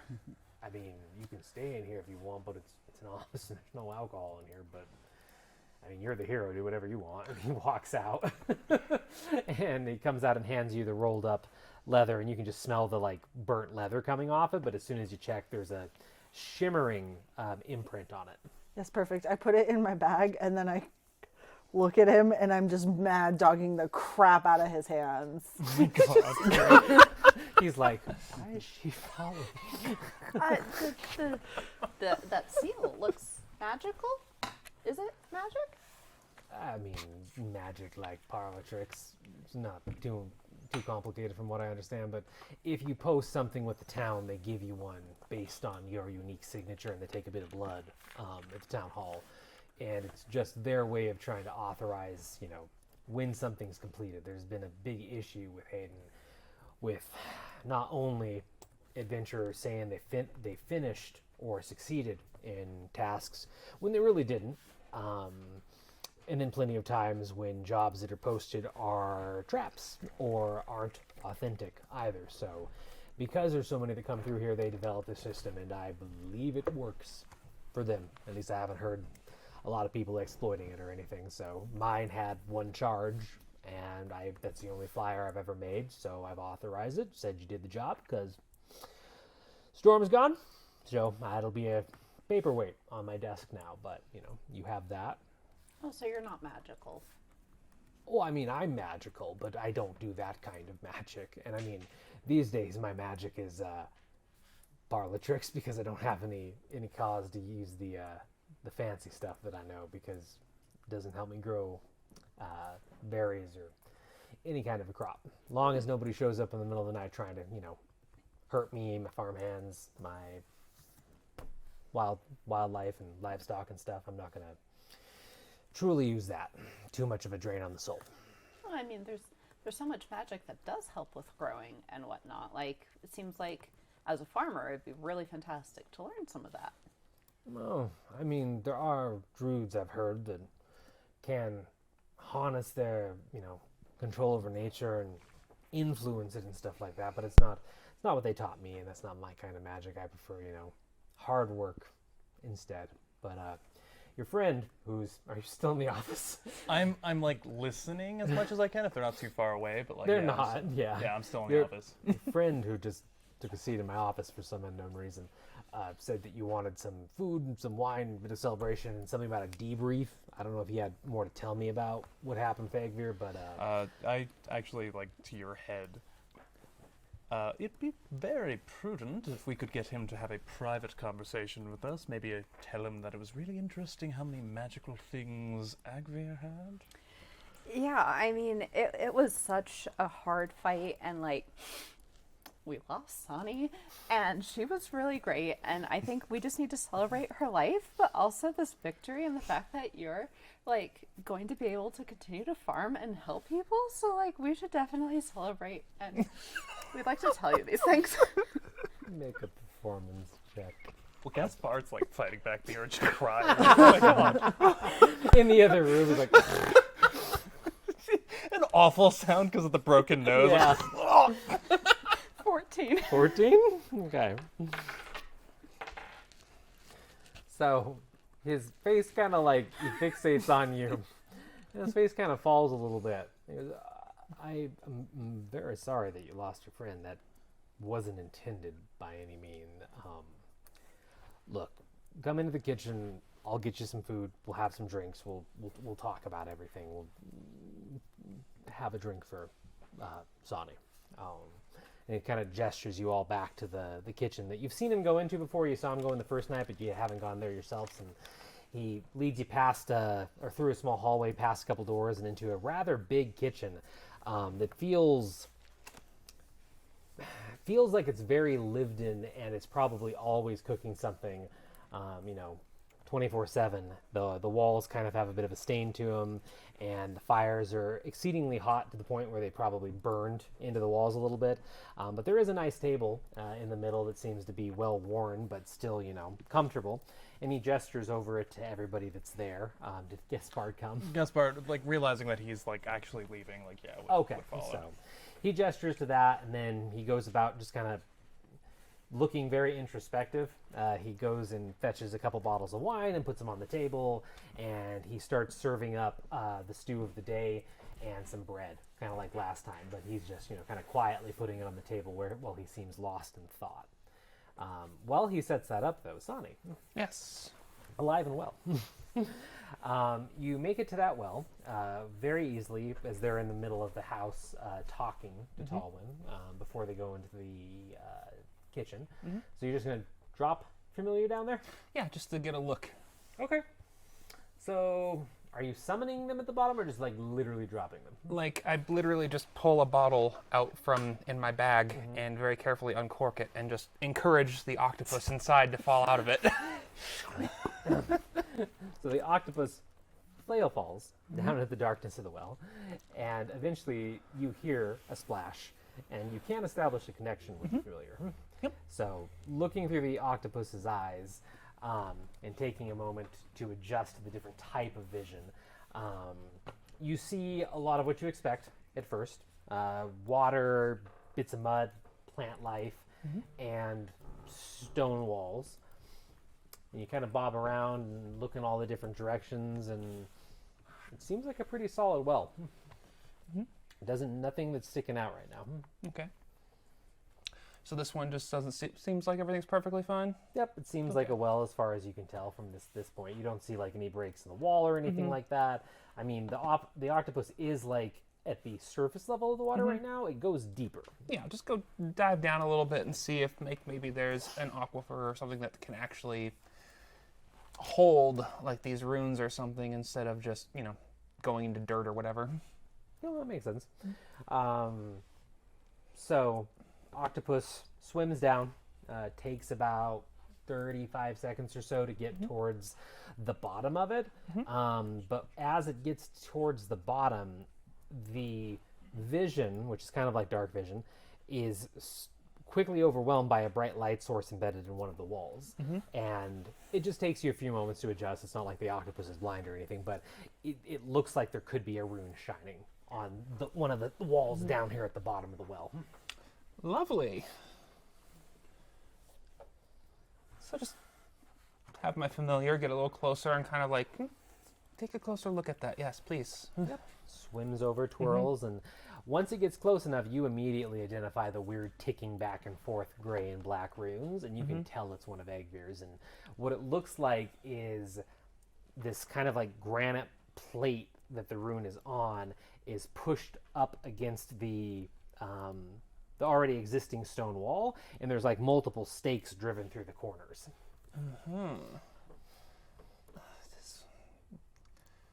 So that is how he is doing it. It is here.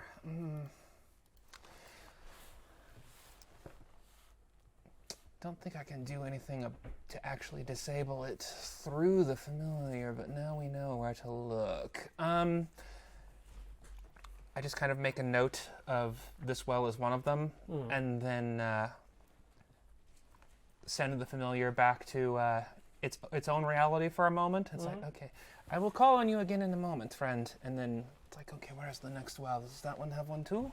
Okay. So you head towards the next well. As you're doing all that, make a general arcana check for me. Yes. With advantage because you got so close to one of his runes. Okay, so that's a 10 or... Looks like it's going to be a 10. 10? Okay. As you dismiss your familiar and then start making your way invisibly towards the other, or the next well, the most nearby well,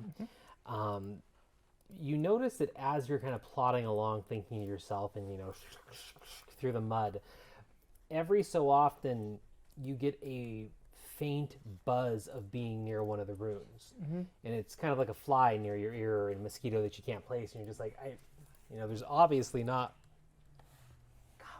one here. What is that? And as you keep walking, you kind of start to mull over the possibility of what if Agvir's runes buried in a well spread their influence through water unexpectedly. And even though what you're standing on is probably rain for the most part, it doesn't mean some of the well water didn't get flushed up here as well. And as your feet or your booted feet hit it, there's just enough residue possibly to trigger that weird feeling as you plod towards the second well. Gotcha. Seems like some bad vibes. And you'll make it to the second well, like as they're beginning to eat, so we can talk about that one really quick. So when you get to it, are you going to do the same thing with the familiar? Yeah, I have to conjure it back up so he's not already like in the bottle right now. Yeah. But just kind of lean over the well and kind of whisper like the summoning phrase and just let him drop down to the water. This time, like almost as if ready for it, just kind of curls the tentacles and through the water, straight down to the bottom. And within moments, you confirm there's another one.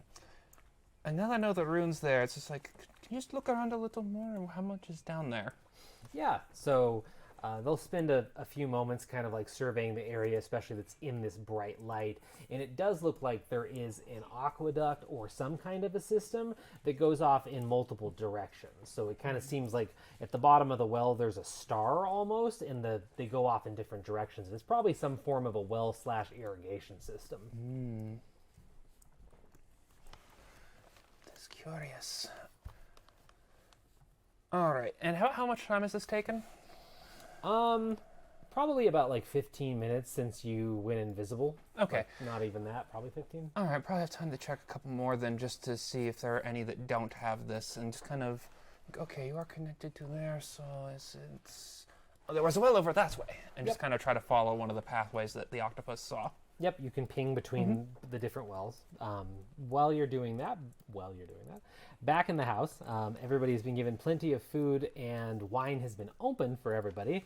And Talwyn eventually sits down at the end of the table with kind of a heavy sigh as he's still looking like he's inside his own mind. And he sits there with a bowl of stew and wine that he hasn't touched yet, a goblet of wine that he hasn't touched yet. And so he's already got wine? He's got wine. He hasn't drinking it yet, but he set the table and everything. Raise my glass, and now that we're all in attendance, I think it's only fair to drink to Sonny's memory. Oh, yeah. He grabs it and holds it up as well. Yeah, she was a user of the arcane. Real useful, all that magic. Didn't see those traps coming, though, unfortunately. Traps? No one ever does. Yep. The ground just opened up and swallowed her as she incinerated. Seemed Hard to say it really swallowed anything. It was just ash by the time that was done. That's horrible. yeah, he must have been a savage beast. Ash piles all over up there. Yeah. Well, your friend was incredibly brave, and I'm incredibly sorry for your loss and their loss, but here's to them for being a true adventurer. He takes a deep swig of the glass. I very pointedly have not touched my glass this entire time. Yeah. I'm just sitting Just there sitting there with the gun, with the gun staring at his hands. just kind of like locked on to his hands. I finish my cup and I pour another one and I pass the bottle back towards him. Yeah, he ends up drinking about half of his with the swig after the toast, and then just kind of has the glass here between two fingers and is kind of spinning it as he looks up at everybody, and then especially you. So beyond Sonny, what was this debrief thing you wanted to talk about? Oh, strangest damn thing, you know. We go up there, giant, walking around a little lodge, you know, makes all sense. I mean, you know, I'm sure giants can make lodges and all that. But then, you know, we sent Sonny out there to do some reconnaissance, and after she was, you know, evaporated, the problem was, it wasn't a lodge. He had a whole, what would you call it? Maison? Yeah, no, maison, the laboratory. I mean, just all sorts of stuff. Well beyond me, unfortunately. But I wonder if someone was helping him or something. It's really, really confusing. I mean, if he was charging you so much, clearly he was paying someone really well to do this magic for him. Yeah. Yeah, I mean, maybe he hired a wizard's assistants, you know, who knows what he was doing with all the money he was raking in from all of us, but We are, of course, going to tell the town guard to go up there and investigate, but Of we course. wanted to come to you first. yeah, no, please let them know. I'm sure that they could, you know, possibly, well, I should have a body, it sounded like, but, you know, maybe get some of that ash for her family and make sure that the area is safe for anyone that happens to wander through the woods. I had no idea that he had amassed such power up there. I thought he was you know, just a cloud giant with some magic. I didn't think he was that prepared. And he downs the rest of his glass and then goes to pour another one. Yeah, I mean, he put up quite a fight. It was real gory and nasty. Just long slog. Cass keeps a straight face. Jillian cannot. She's just like trying to twist the knife Yeah. out his emotion. Yeah, it sounds like you more than earned the money, and yeah, Perhaps we earned more money. I mean, considering that, You can't say that to people. I mean, I lost my friend! I mean, I haven't really been making money myself because of all this, because my money's been going to him, or you know, bleeding to pay my farm hands because we haven't been able to sell crops. But Farmhands, you say? yes, How many farmhands? last count about 45. Are we really concerned with hands right now? She just goes back to staring. So you say you wouldn't miss one. So, We're not So- murdering the laborers. No, just the hand. Just the hands. There's no murder. There's only hands. He's got 45 farm hands. He can do with 2 fewer. completely understandable that you wouldn't have funds available. You know, liquid assets can be so difficult in trying times. Well, I Well- mean, you have rights is the fact that you defeated him, so anything you wanted to take from that area before you told the town guard is technically legal in this area. It is legal. It's not See? a technicality. That's how it works. You defeated him, you can take, you know, gold and whatever personal So- possessions you might have. So if you defeat the landowner, you get the lands. I mean, it's a little more complicated than that, but when you're a threat to society and you've caused harm, when you're a bad guy, not that makes it any simpler. Yeah, you can. In the case of a giant in the middle of a forest that has a horde and is hurting people, yes, that qualifies under one of the adventuring codexes or something. Hurting people, huh? And then I just stare at Rowan. Hurting people, huh? All right. What qualifies as hurting people under this law? I'm not the magistrate or anyone in charge of that kind of thing. I just know that in this specific case, this is how adventurers get away with taking gold and things from monsters they slay. Like how a dragon, what if it was a dragon? If everybody takes the gold from a dragon, right? Or like a really bad wizard. Oh no, that's cursed. Exactly. You can't take dragon's gold. That's cursed. Be that as it may, you're allowed to, legally at least, curse notwithstanding. So I'm just saying that if you want more, which I cannot provide right now, you are more than welcome to go up and take anything from his abode, which sounds like there was a lot, before they tell the town or anybody else that's going to swoop in and take those assets. I appreciate that, but you see, the thing is, I don't deal with magical assets, and you're more of a tradesman than me. I deal in friendship. So I see, we have a few drinks. All that's yours. We're just looking for, opportunities down the road. Well, I mean, thankfully this has always been a pretty quiet area around a very, notable town. I definitely can keep you in mind if I, ever need any assistance in the future or anything like that. I could put your name out there. I assume after slaying a giant like this, especially losing someone in the process, you're going to develop a name for yourself and your skills will most likely be in demand. That's why I like you, and I start taking a big swig of my drink, and I gesture for him, I think we're going to be friends. He refilled his glass and he raises it and tilts it at you. He doesn't take a drink from it yet. Cass, you heard him, yeah? I did. Very bad, yeah? Yes. Society, bad to society, yeah? Yes. Yes, speaking of which, there was so much magic up there and whatnot, and if he could get a cloud, maybe he's hurting the town and he was hurting the town in other ways. So is there I guess two people I'm asking about, maybe one, I don't know. Someone who you think might be helping him come up with all this magic, and two, someone who could help us identify if there's longer term, bigger effects in town. I mean, go find a wizard. I know the arcane. This isn't my field though, and I don't specialize in this kind of spell.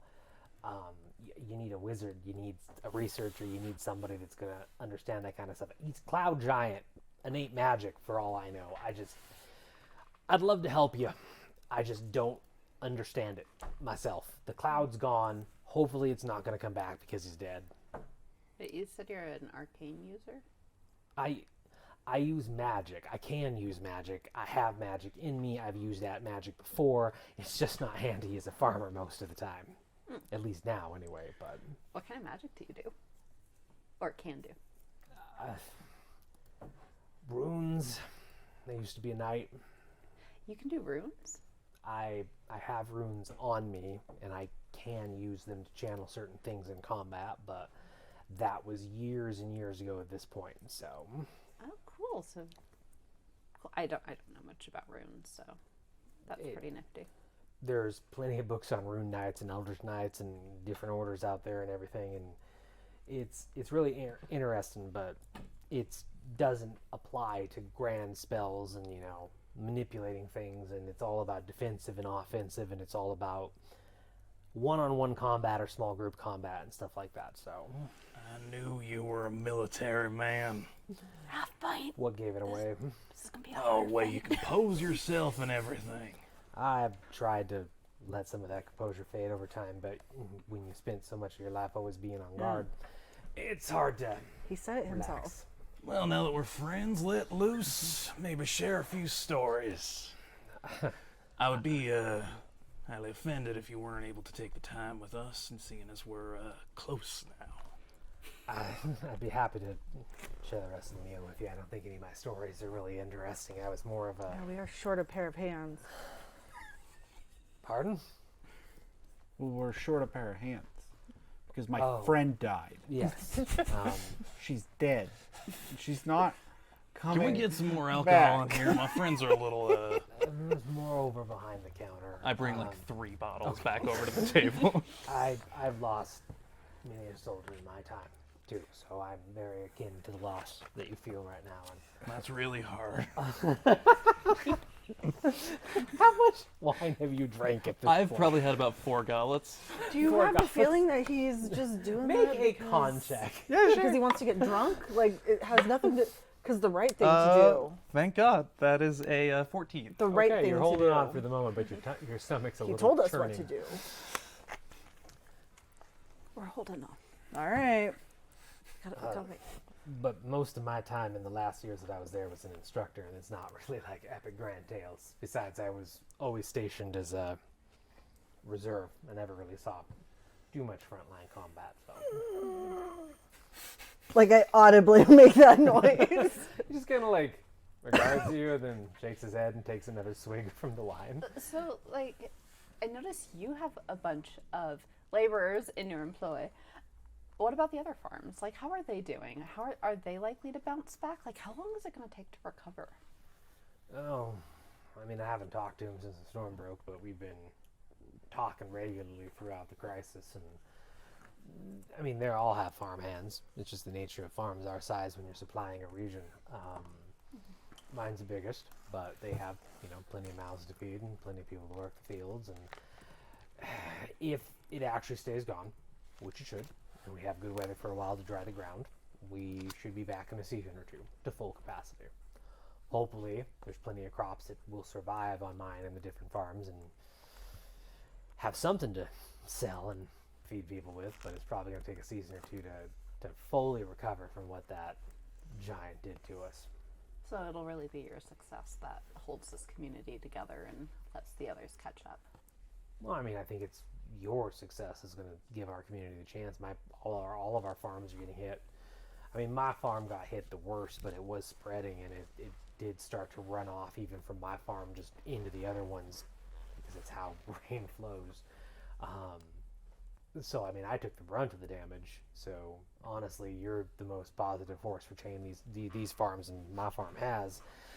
And if anything, they're probably going to make more money than me for quite a while as I bounce back from this because of how much land's been ruined. So, I wouldn't be surprised if I have to downsize my workforce and make some adjustments to the way that I live my life. But See, doesn't that sound unfair of our new friend Talwyn?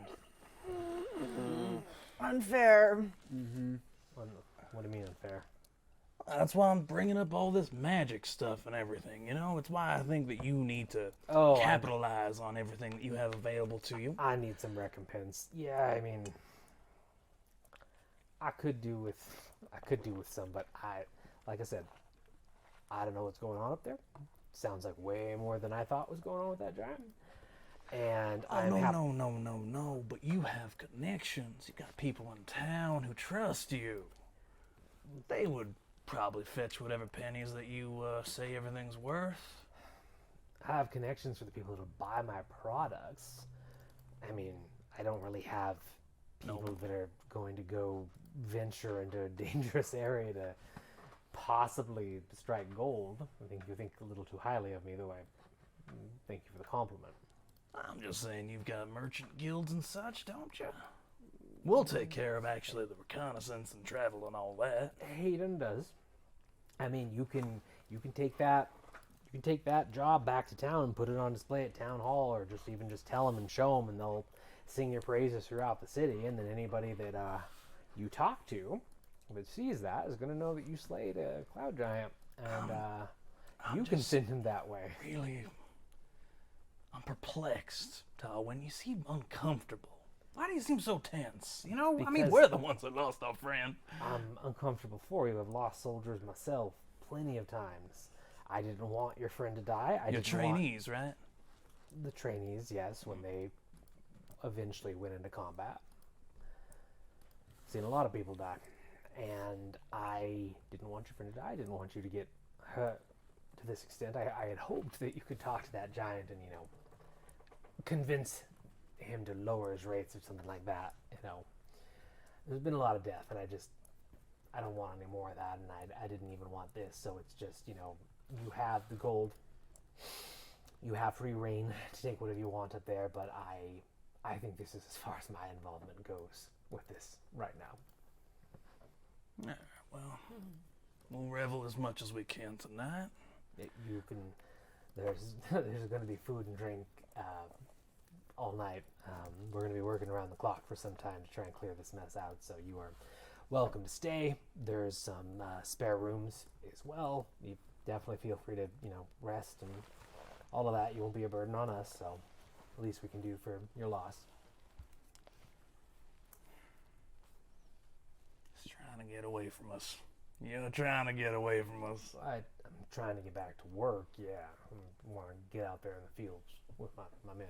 That's why you got your hands for. Come on. They're just hands, and I want to lead them through this. You just caught me as I was coming back in from the fields, actually. So if it's the same to you, I'm going to go back out there. But you feel free to stay here and revel as much as you like. And he stands up from the table and Where's the door? the table's sitting this way with Talwyn at the front. It would be to his right. I start moving to the right, and You're I gonna- get right in front of the door. And then Just Talwyn's going to hear Rowan's voice in his head that says, "It's not all the same to us." He kind of just like glances your way and shoots you a look as he also tries to track Half Pint. What are y'all doing? Just trying to get a reading on you. You see, again, we found all them runes up there and don't know what to do with them. So it seems like me a missed opportunity if we don't have somebody to help us offload them. I think you can deal with getting rid of some runes. You're adventurers, you slayed a cloud giant, you can certainly do basic commerce. I You don't don't want to get need ripped me. off, Talwyn. Then don't get ripped off. Do you expect me to be your mother and hold your damn hand as you sell loot that you've ripped out of a giant's dead corpse? I don't understand what you want. Seem really defensive there. Like, No, is it's it like monster? you lost a friend. This isn't defensive. This is not understanding the words that are coming out of your mouth. You are adults. You are adventurers. Go get the things that are up there that are worth something. Take them to a town and sell them to someone who will buy them. You said you were a runesmith, however. I was a rune knight. It's a very specific type of martial combat. What does that, and regardless, what does that have to do with selling things? I don't know what they are. Something could either destroy an entire town or it can make a pretty flower grow. You're right, but the same goes for, magic scrolls and wands and things Exactly, like and if that. I had a scroll, I would look for some sort of scribe to tell me the value of it. And Sonny would have been able to tell you the value. I'm sure you can find wizards and other people in Haydon that are magically imbued that can tell you what they are. I think maybe you've had a little bit too much wine. You take some rest. You've lost a friend today. It's been a very tough day for you, understandably. But it would be a mistake to upset someone who has been so kind to you, especially when you're in my house and on my property. So why don't you eat the food, drink the wine, take the gold, and if you really want, go loot the mountain. But stop blathering and let me get back to work. I understand. This rune talk is upsetting you. I cast Detect Thoughts. That's as far as we're gonna get, but yeah, we're just gonna skip to the end. You just hear Rowan's voice in there.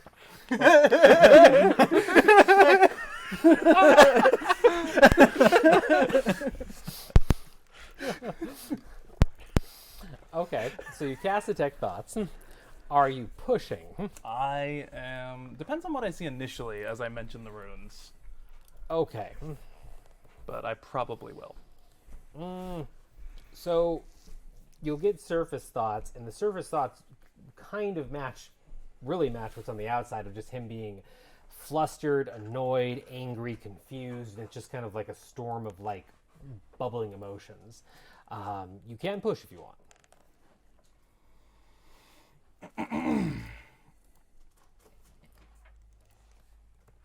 Rowan, what are you saying inside? I mean, not actually saying anything. I also have a telepathic link. Actually, although now that you mention it, Rowan's just gonna start chanting runes. Okay. Runes. So you're chanting runes. Almost push like or if not? you say pink elephant. If Rowan is doing that, I will push. Yes, 100%. It's like, well, we're all on the same page. So What's your DC? 14 wisdom. 14 wisdom. Can I? Did I? Well, I've broken veil. This whole situation, all added together, has done it. The man just drank his wine. So, as you push, you feel the spell like wrap into his brain and almost take hold and then snap back as it failed. And you see his face immediately drop and his eyes just stare directly into yours. And so this all happens like within a microsecond of like you make the conscious decision to push. You feel it try to take hold. You feel it snap back, and you see the expression drain from his face as there's a brief glimmer of magic. Make a wisdom save for me, please. Oh, I was gonna say something. Oh, it's cocked. It's both good, Reroll. too. Hey, wisdom saving throw 15. 15. Not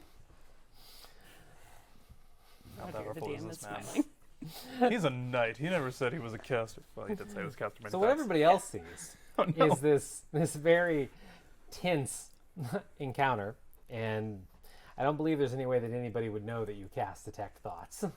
No. Rowan So- would know. Rowan would know. Rowan in Rowan this was in there. Rowan in this case may have Rowan's some giggling idea. in the background.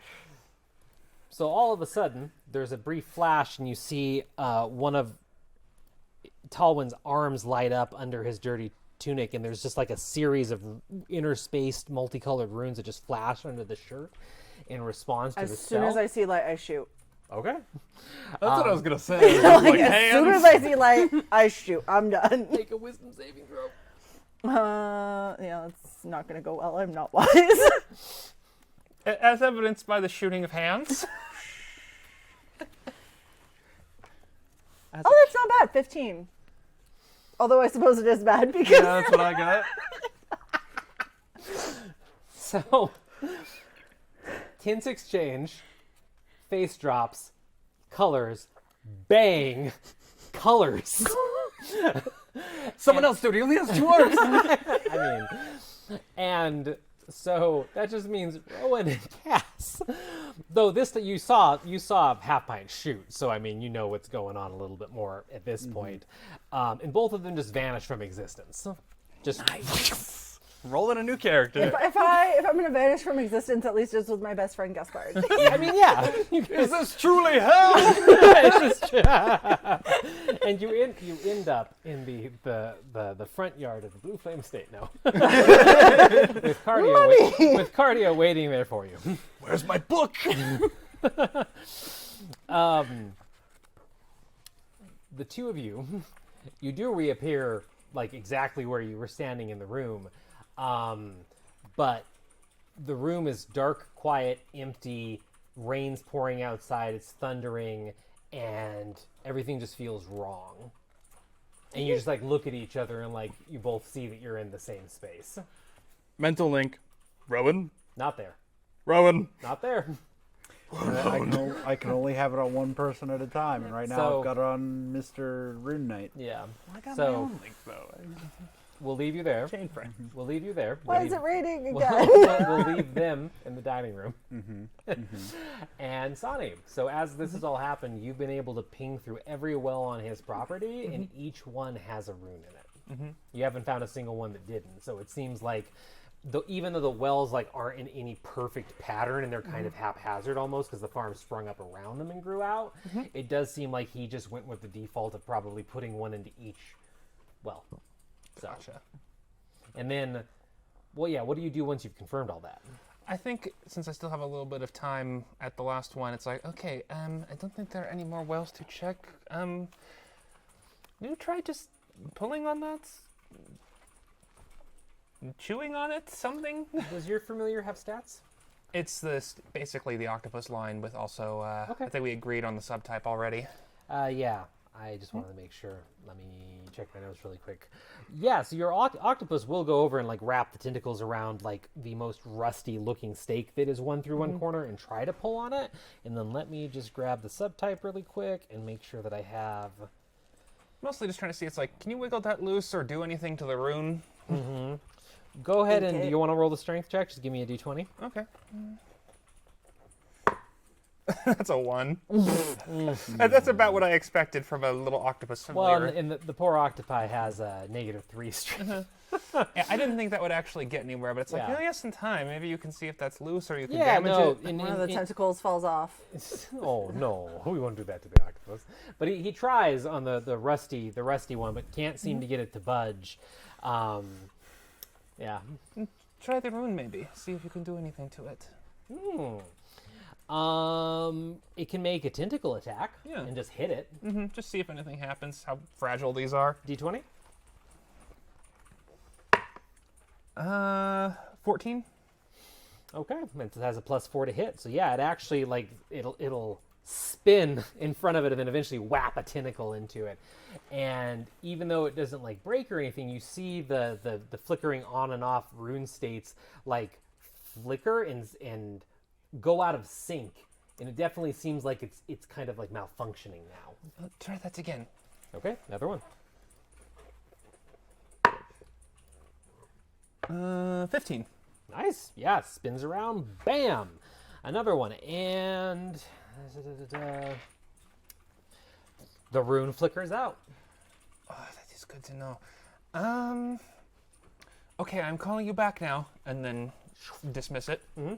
It's like, oh, I do not think I have much time. Where is the next well? Make a perception check.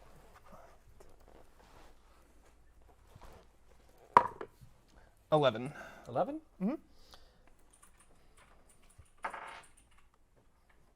So as you know, Sonia's like, where's the next well? And you're like looking around, you hear the distinct retort of half pints arcane rifle in the distance and see a blue flash from the dining room. Oh, she does not shoot that man's hand. But nothing else follows it. But you see it like pop in the distance and you hear like people gasp and, you know, it's been noticed that something happened inside the house and you see it from a distance. Would you say that shit just popped off? Indeed. Most indubitably. Why did she do that? And I think that's where we will stop for this session. With, I was about to do a murder. I'm sorry, we're running out of time for murders tonight. Look, let me there was a murder- lot of talking because Gaspard wanted to do this diplomatically when I could have just shot his hands off. We should Yeah, have that shot seems his to have gone hands. so well. Oh, it would have gone well because he would have been surprised when I shot his hands off. That is true. So this is all Gaspard's fault. I mean, frankly, it was my plan. So. Yeah. Sonia's part of the plan went just fine. We now have Half Pint and Gaspard somewhere else. We have a very confused Rowan and angry Cass. And then Sonia's out doing her surveying with a lot of progress and just saw this happen in the distance. So, hope you enjoyed the show tonight. Thank you for sticking around. Once again, if you're a return viewer, thank you so much for coming back again and again to the Prismatic Dragonfly Tavern and checking out the different projects that Mythical Family produces. If you're new, welcome. We're only on episode 2, so you can catch up on the rest of the episodes 0 and 1 on YouTube. And we should be back next week at Sunday, 7:30 p.m. PST for episode 3. Wait, this is episode... Yes, this is episode 2. Episode 3. That's what you get for starting with array numbering. I know. Goddamn, you'd think I'd be used to array numbers by now, but I always forget about things starting at 0. Yep. Don't. All right. Array number is bad. What? Yeah, Yeah, array numbers mess me up all the time. So many wrong answers on quizzes and challenges because of that damn thing. But It's like they're bad. thank you again. Thank you guys, and we'll see you next week. Bye.